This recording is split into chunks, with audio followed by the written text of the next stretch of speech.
Have you ever had a phrase just stick in your head? Maybe something you tell yourself when you're stressed or disappointed or just feeling stuck. Now, what if I told you that some of the most common phrases we whisper to ourselves or even say out loud as believers are actually quietly eroding our faith? It's true.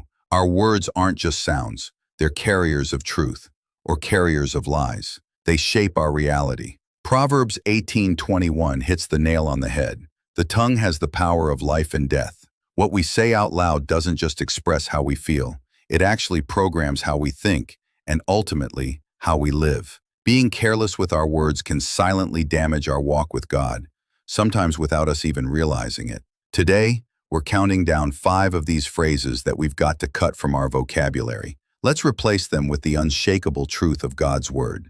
Number 5, God won't forgive me for this. This one is heavy. It's the weight of shame that so many of us carry for years, convinced that our mistake is the one thing His grace can't cover. We let guilt become our identity. But here's the powerful, life-altering truth. His grace is not just big, it's bigger. Bigger than any sin, any failure, any past. Scripture is crystal clear. 1 John 1:9 gives us this promise.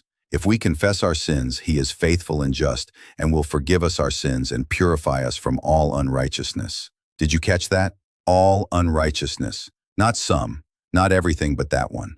All. So, let's make the shift. Stop declaring the lie. God won't forgive me. Start declaring the truth. God has forgiven me because of Jesus. Say that out loud. Let that truth shift your perspective and shatter the chains of shame. You are not defined by your sin. You are defined by His sacrifice. Number 4, I can't do this. Life is hard. Parenting is hard. Marriage is hard. Overcoming an addiction is hard. Forgiving someone who hurt you is incredibly hard. In those moments, I can't feels like the most honest thing we can say. But when we speak defeat over our situation, we're doing something dangerous. We're editing God out of the equation. We're relying on our own limited strength and ignoring the infinite power He has placed within us through His Spirit. This is where we claim a promise that's become almost too familiar, but we need to feel its power again. Philippians 4:13. I can do all this through Him who gives me strength. The power isn't in our can or can't. The power is in the phrase, through Christ. The new declaration, with Christ, I can overcome. This is how faith grows. It's not by denying the struggle, but by affirming the strength that carries us through it. Speak victory, not defeat. Number 3, the devil made me do it. Okay, let's be real. This one can sometimes be a joke, but often it's a genuine cop-out. It's a way to deflect responsibility for our own choices. While spiritual warfare is very real, the Bible is clear that temptation doesn't force us to sin. It tests us. James 1:14 breaks it down. Temptation comes from our own desires, which entice us and drag us away. The battlefield is often our own heart and mind. Blaming Satan for our choices gives away our agency and power. It makes us victims, not overcomers. It's time to take ownership. Stop saying, the devil made me do it. Start saying, the Spirit of God helps me resist temptation. This is a massive shift from blaming the external force to activating the internal power of the Holy Spirit. It's the shift from being a victim to being more than a conqueror.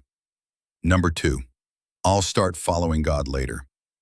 This is the philosophy of the procrastinator, and it might be the most dangerous phrase on this list.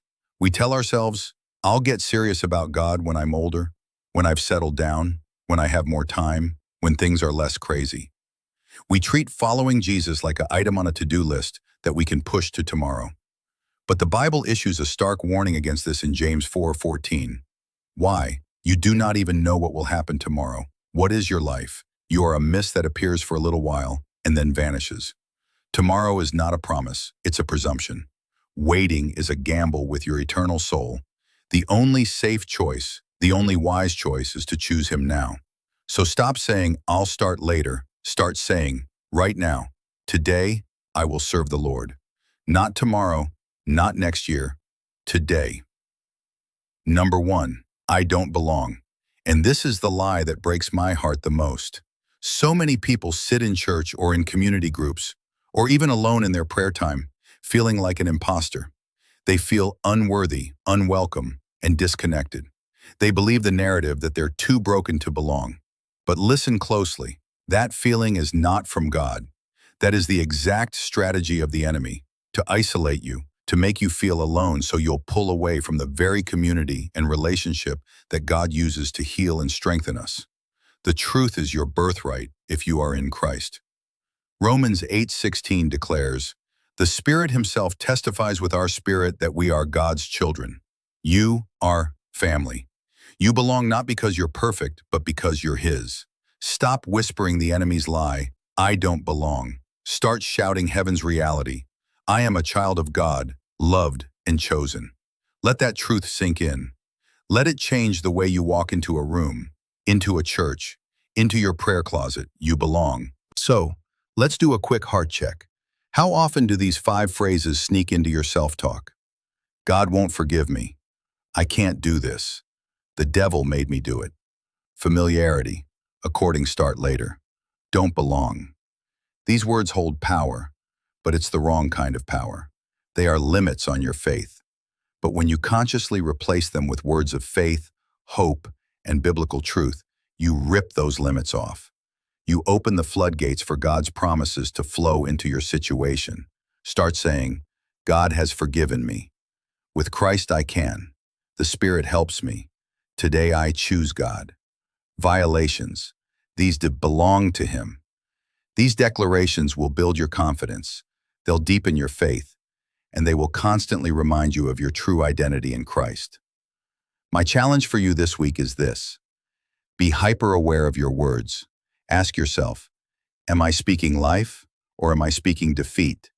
Because the more you speak God's word, the more your life will miraculously begin to reflect His power.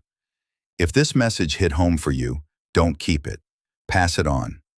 Share it with one person who needs to remember the power of their words. And if you haven't already, hit that like button and subscribe to this channel for more simple, powerful, truth-filled messages straight from God's Word to strengthen your faith every single day. Thanks for watching.